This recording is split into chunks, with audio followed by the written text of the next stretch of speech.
Welcome back to Chow Time Pods. Your host, Red. I got a video today from DestroReborn. You know, I didn't really cover the Diddy stuff much because I thought I was kind of out of place for it, but...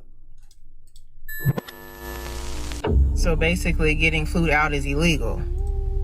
If you live in another state and somebody flies you out to their state, and there may have already been some conversation about having sex with someone, there's any conversation about money being involved, that is illegal.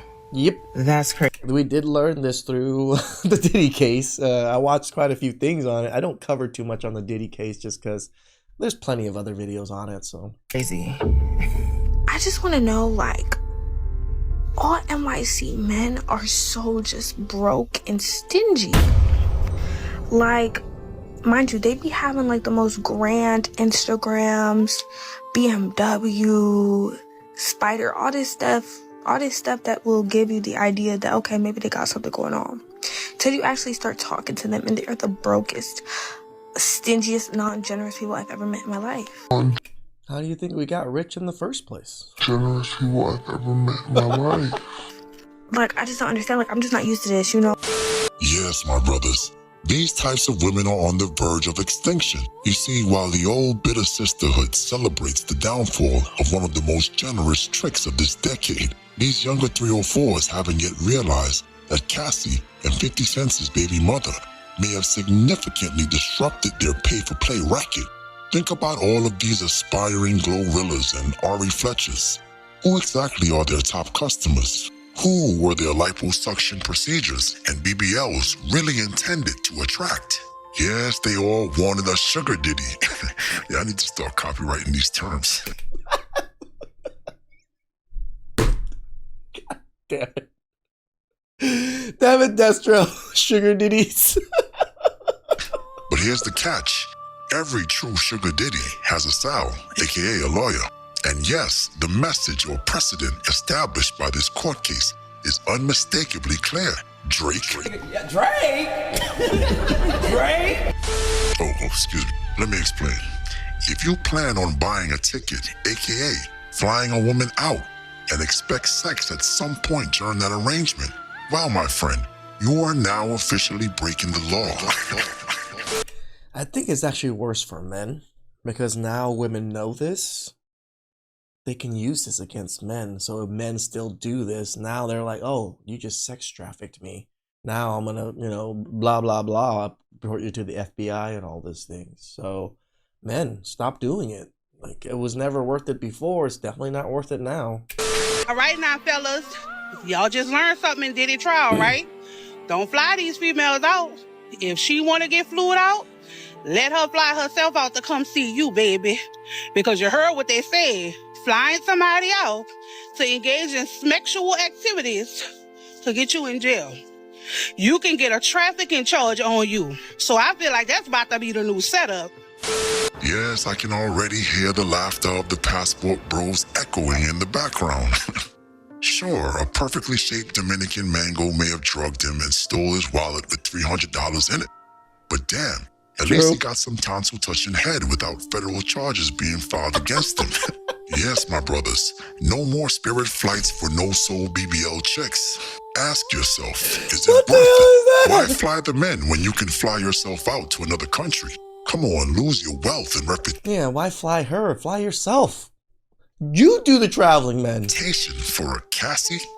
Those of you who have been to the Philippines know that Cassie is a mid-tier basic girl out here. Out there. but hey. Oh, I think I know where Destro is now. When it comes to females, if the dude ain't doing what she want him to do, she gonna try to set the man up by saying he was trafficking her. Correct. He flew her out. I said this was exactly what I thought of when I was going through that case. I was watching the Album Preach going over the case. And yeah, when they said that, I was like, oh, it just gives women more ammunition to use against men that do it. To engage in sexual activities. That's right. As soon as you get out of line, she'll pull her trump card, aka sex trafficking. You will never know a woman until she has leverage on you. You could be with a woman 5-10 years. Until she has leverage on you, that's the only time you're gonna know who she really is. When she gets pregnant or when you get married. That's when her true color shows. I'm so scared to ever let a woman get leverage on me. I had a friend, he was begging his baby mama, I'll send you $1,000 just to send me a picture of my child. Women wield power like a tyrant. You have to manufacture situations to test that woman before you get her pregnant, before you get married, because I'm not a big fan of manufacturing these situations, but sometimes it's kind of necessary. So it's like, I'm like 50-50 on this making up situations for her to kind of test her to see where she's at, kind of thing. You'll never know. And this is the perfect moment to introduce another piece of precedent, or better yet, a key term you need to get familiar with. Our word for the day is coercion. So what exactly is coercion? Well, in the post-Diddy era, it's when you use force, threats, manipulation, blackmail, intimidation, or psychological pressure to make someone do something they wouldn't freely choose to do. You know, like providing sex or performing sex acts for money. Girls are like, oh, I got flued out and all this happened and it was by a rapper or athlete. Like, let's be real. You know why you were getting flued out in the first place, okay? Correct. It wasn't that you were going to go down there and miraculously change this man's mind, okay? You knew what you were going out there to do. No. Girl. Ew. Brother, ew. Means no, okay? Let's just get that clear. But you knew why you were going down there. So if this man is not your boyfriend, if you guys are not spending quality time, if you guys are not talking all the time, and I'm not talking about a week or two leading up to the time that he's flying you out, you already know what you're doing when you hop on that Delta flight when you make it in Cabo, okay? You like, let's be for real. Like, y'all gotta start being honest with yourself, and you need to take some accountability. Like, you cannot be mad at these men because you already knew what you was doing, okay? And by no means am I saying that that's acceptable in any means scales, Agreed. but you knew why you were going in the first place. Like, let's be honest. Now, in this post-Diddy era, we have to ask ourselves, what exactly is psychological pressure? I mean, that can be anything. Now, remember, we're talking about women who genuinely believe that a man making eye contact with them at the gym is a crime. Flashback. Correct. Ow! It stresses me out. Don't look at me! Is this the game you really want to play? So men, protect yourself. Please protect yourself. Because this shit is about to open up a whole new can of worms. Because a lot of us didn't even know that that was a thing. Correct. So many women get flued out. So many men brag about flying women out. Yep. But y'all know it's always a lot of backlash and fallout when shit like that be happening. So now men, these women can actually put a charge on you for human trafficking. So tread lightly. And that's a federal charge, boys. We're talking about federal jail time. It's funny how no broke man in history has ever been charged with coercion. Nope, coercion is a rich man's crime.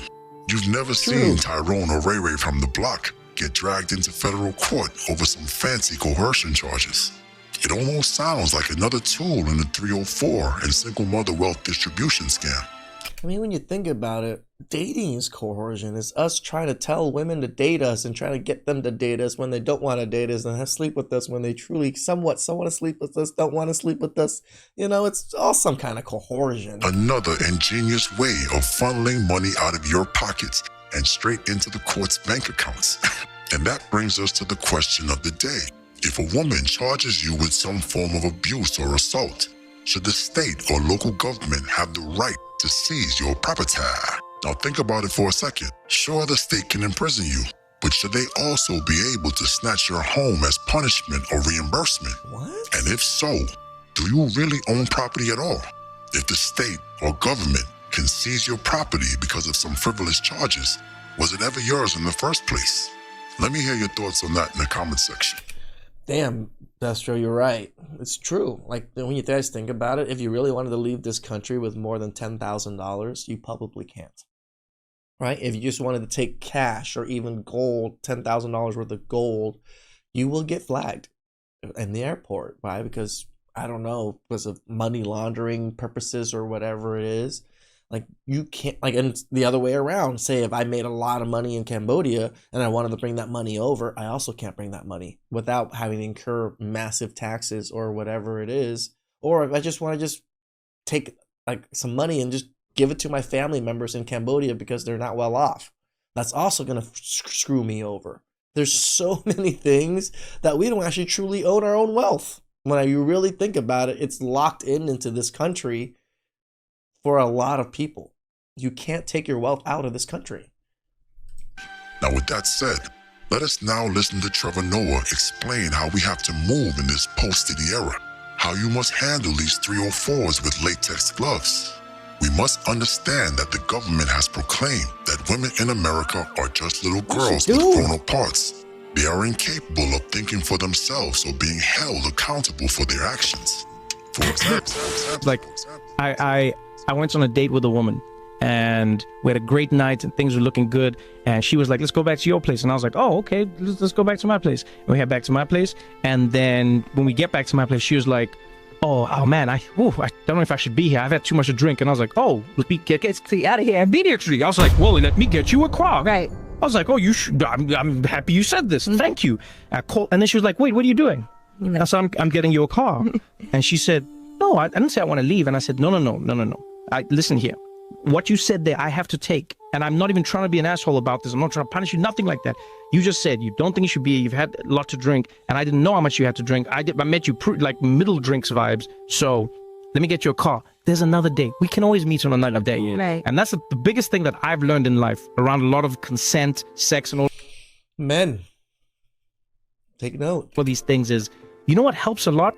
Just getting to know people before you have sex with them. Just like spending a lot of time getting to know. You ain't lying. But wait a minute. You didn't smash the bell and press the like button. Blasphemy. Like, you really don't know, guys, right? Especially when women you just barely met the first time. This is why I agree with Trevor. Get to know them. Take some time and process to know these women. Somewhat of their personalities, what they're about. Why? Because you never know when that consent can get rescinded. And that's a problem. Especially nowadays, boys. Please like, subscribe, comment down below. I really appreciate that. And catch you next time.